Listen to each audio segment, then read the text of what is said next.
Good evening, ladies and gentlemen. I'm Michael Felish, welcoming you into IUSportCom's first episode of Indiana Weekly Sports Update. We'll get to your favorite topic first off, Indiana men's basketball.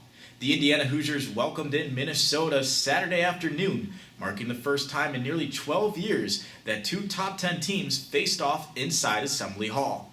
Indiana arguably got off to one of their hottest starts in the first half, scoring 52 points.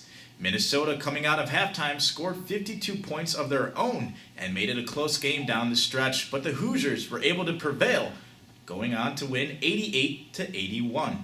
Now with that win, Indiana and Wisconsin remain the only unbeaten teams in Big Ten play.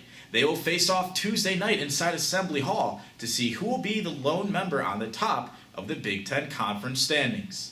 Moving over to Indiana women's hoops, the Indiana team also opened Big Ten play and welcomed another ranked opponent in Nebraska.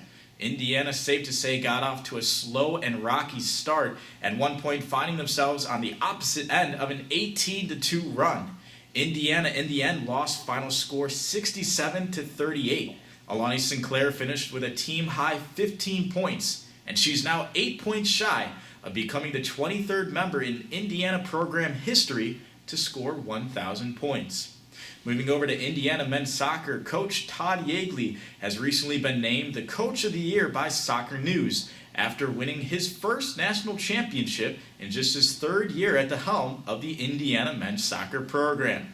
One of the stars from the national championship winning team, Eric Zavaleta, just announced that he will be dropping his amateur status and foregoing his 2 years of eligibility with Indiana to enter the MLS Super Draft.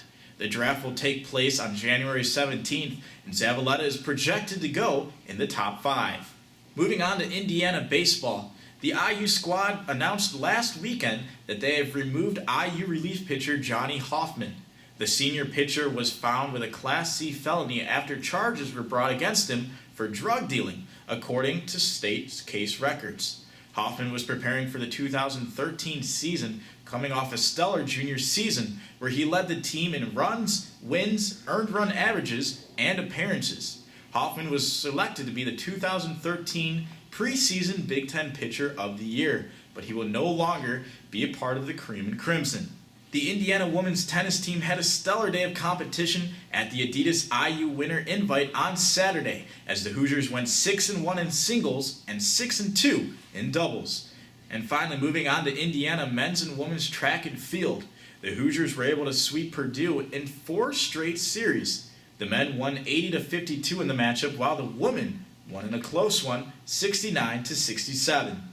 That's all the time we have for this week's first edition of Indiana Weekly Sports Update. I'm Michael Felish for IUSportCom saying goodbye, Bloomington.